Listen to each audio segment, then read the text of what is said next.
नमस्कार जय जगन्नाथ आम रोषे घर को पुणी थरे आपनको स्वागत। मु आज देखेबी रज स्पेशल पोड़पिठा। आमे आज बनैबा गुड़र पोड़पिठा। गुड़ पोड़पिठा पई मु एठी किछि नड़िया चाउल बाटी नेछि एवं किछि कोरा जाइथिबा नड़िया को रखिछि।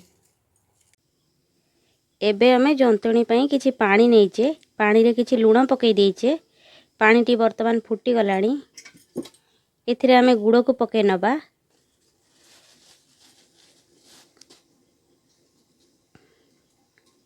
एबे तेजपत्र पकई नेले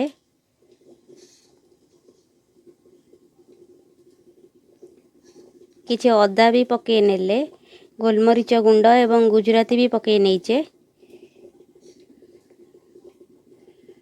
वर्तमान गुड़टी भल भाव मेल्ट हो गला परे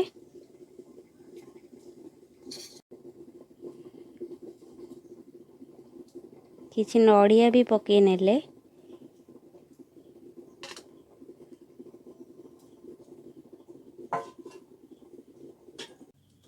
देखंतु एबे हमर गुड़टी भल भाव मेल्ट हो जाइछि।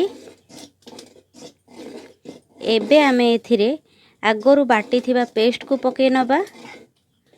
एमदी गोटे हाथ रे धरिबा आरो हाथ रे घांटू थिबा।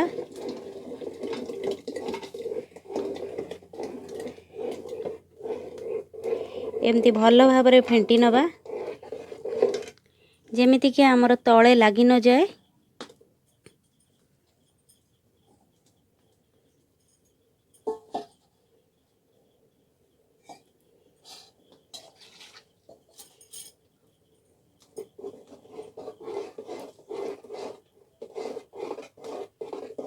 देखंतु मु कि भली भाव फेंटी नउची।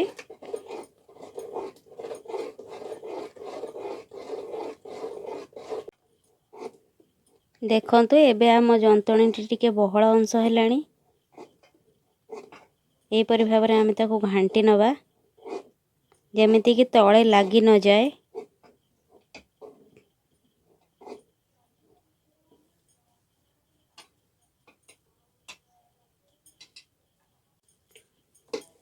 एही परि भाबे आमे 10 रु 15 मिनिट एमती जंती सारला परे एथिरे पूर्वरु रखिथिबा दही को एबे आमे पके नबा। देखंतु मु कि परि दउची।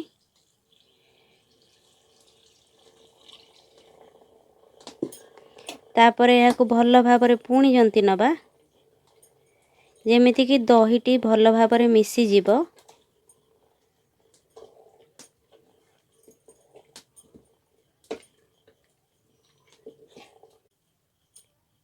एबे आम जंतुणी संपूर्ण भाव रेडी हो जाइछि। आमे ताको ठंडा हवा पई किछि समय छाड़ी दबा। पिठाटी को पोड़िया पई आमे कड़ाई रे किछि कदली पत्र नबा।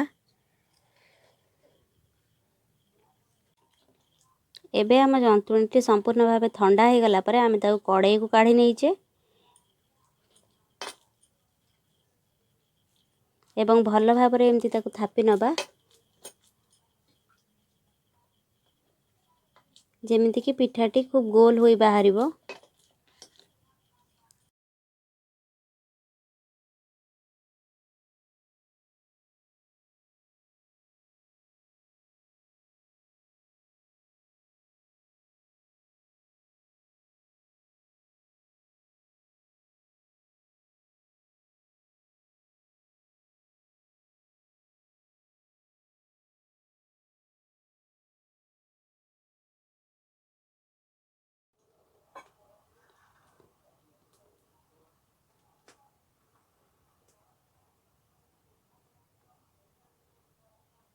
एही परि भाबे आमे 10 रु 15 मिनिट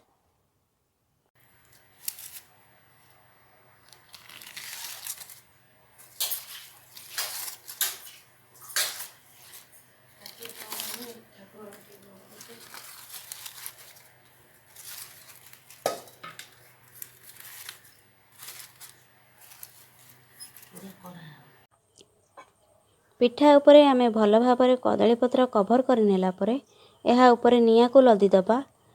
तळे निया एवं उपरे मध्य निया को देई दबा जहा फल पिठाटी जल्दी सिझी जिवो। एबे प्रस्तुत हो गला आमर काठ चुली रे दही पोड़ पिठा। आपण मानकु मोर आज रेसिपी केमिति लागिला कमेंट रे निश्चिंत जणाइबे।